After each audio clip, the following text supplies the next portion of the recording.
everybody? Welcome back to the channel. Well, today is a moment of truth. We're going to find out if this T45 is built or not, and whether we are going to fix it or not. I do have a new trans to put in the car for the time being. It's a stock trans that's freshened up. It had a broken fork on reverse and fifth gear. So the guy went ahead and put a new fork in it. He said everything should be good with it. If it's not, give him a call and he'll give me another one. He has his own shop for Mustangs, so I'm not worried about that. I'm sure it's probably fine. I do not have it in the car yet. The car is actually torn apart behind me. Waiting on a couple parts for that. They should be here this week, but I really want to open this thing up and see if it's actually built, because when I bought it years and years and years and years and years ago, I was told that it had billet forks, the hardened shifter selector plates, carbon fiber synchros, and straight cut third and fourth gear.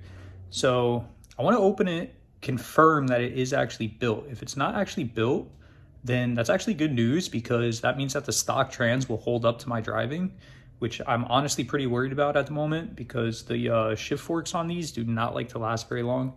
So I'm going to open this up. We're going to see what is going on inside. I'm probably just going to pull the tail shaft housing. I'm also hoping that maybe my bad bearing is in the back of the trans where I can see it after I pull the tail shaft housing. Fingers crossed, that's where the noise sounded like it came from. So I guess we'll find out and we'll see. Okay, so we have the T45 right here.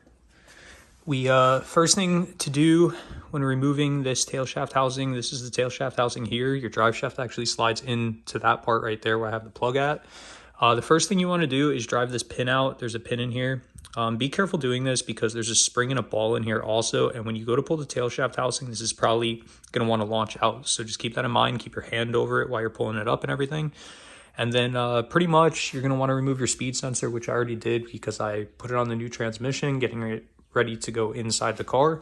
But you want to transfer or take out your speed sensor. That's going to get in the way. That pin, this is has to slide off that shaft in order to get the tail shaft housing off. And then you pretty much just got a bunch of 13mm bolts around the top here. And there is a couple pry spots. There's one right here, and I think there's another one somewhere over there. But you want to pry up on that. Be careful doing that. Don't destroy the aluminum surfaces. This is an aluminum transmission. Be very, very mindful when doing that. So I'm going to get these bolts pulled out really quickly, and we'll try to get this thing off, and we'll see what happens. Guys, so I got the tail shaft housing off. I pulled all their 13mm. There's 1, 2, 3, 4, 5, 6, 7, 8, 9, 10, 11, 12 bolts. I pulled all those off. I pried in that little spot I showed you guys. Tail shaft housing came right up. I did put my hand on the spring and ball, which I'll show you in 1 second what I'm talking about. And I want to show you guys the inside of this transmission, because to me it looks stock, which is kind of annoying, but at the same sense, it's kind of a good thing, because that means that our stock T45 is going to hold up just fine for what I'm going to do with the car, at least for now. I don't know. I mean, it's not very common to upgrade the reverse and fifth gear fork on these, so maybe it does have the billet 1, 2, and 3, 4 forks. I'm going to have to pull it down a little bit further to see that, but I wanted to see if maybe I could see something wrong in here. And really the only thing that I really noticed right off the rip is the tail shaft housing bushing is actually crooked in the housing. So I don't know if that was install error, if this trans was ever opened, or if it walked crooked. I really don't know, but that could be an issue leading to what we were having. I really don't know. I'm not a transmission expert. This is actually the first manual transmission I'm even opening, but I've done transfer cases and stuff, so I figured I'd give it a shot. I mean, what am I going to do? Break it? I have another transmission right there, so I'm not concerned about that, but let's keep digging in here and see what we can see. Let's see if I can get this for you guys. It's going to be really, really hard to see, but I can actually see in there, and I could see the other shift fork, and it looks the same as this. Billet aluminum is like very, very shiny and high polished and everything like that. So unfortunately, I don't think we do have a built T45. I really don't. I think this is just the stock trans.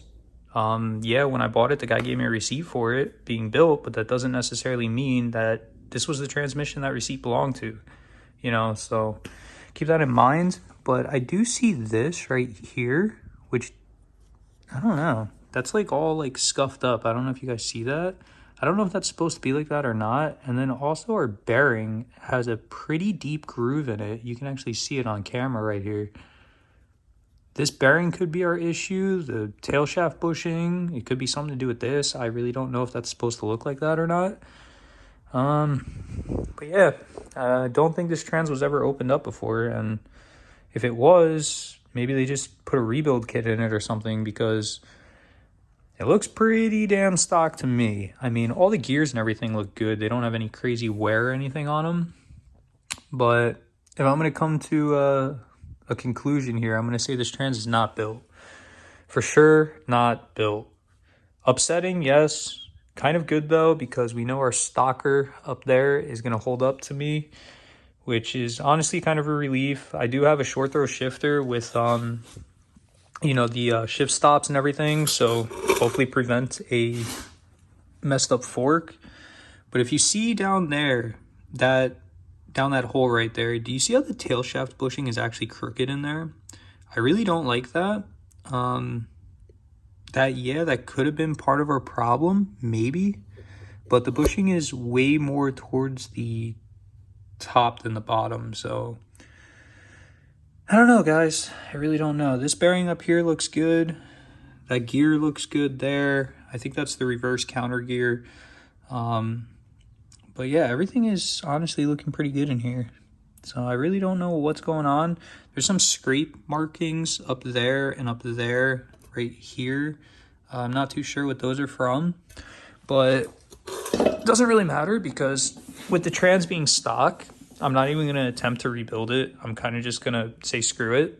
And, you know, maybe I'll keep it around just so I have another trans on deck. If I need parts, you know, shift forks or something, I could swap, you know, this back one pretty easily. The front one, I know there's like a whole entire process you have to go through to get this apart, which is why I just look through the hole at the shift fork to see if it's built, because I really don't want to take this apart right this minute. It's a pain in the ass. You got to get all these snap ring clips off, and all this slides off. You need a puller for this bearing, and all this is pressed on. Everything's pressed on here. So I really don't want to mess around with it, but I did want to know if it was built, and I think I got my answer. So just keep in mind, you know, when you buy used stuff, don't take receipts as, you know, oh, this guy's telling the truth, because clearly, where is it? That ain't the case. So don't take anybody's word for it. If you really want to know if something's done, open it yourself. Find out with your own two eyeballs. That's really the only way that you're going to know for sure. It is what it is. I bought this trans back in 2016 for this car. When I bought this car, it had a bad fork on 3, 4. Third and fourth gear were non-existent. I used to drive around 1, 2, 5th. It was really, really annoying. So at the time, I really didn't care. I didn't really pay a crazy amount of money for it, but it got the job done. It shifted how it's supposed to, and you know, we just ran into an issue with a bearing somewhere in the trans being bad. I'm not gonna go and rip apart the whole trans. Like, if it was a built trans, I was gonna fix it, but there's really no point to fix it. It's not built. I mean, I guess I could build it, but I don't really want to go that route. If I'm gonna do anything, it's gonna be a T56 Magnum, especially with a 456 gear in the back. I feel like having that extra overdrive will be very, very beneficial to us. So I'm not gonna bother with that T45. That's now garbage.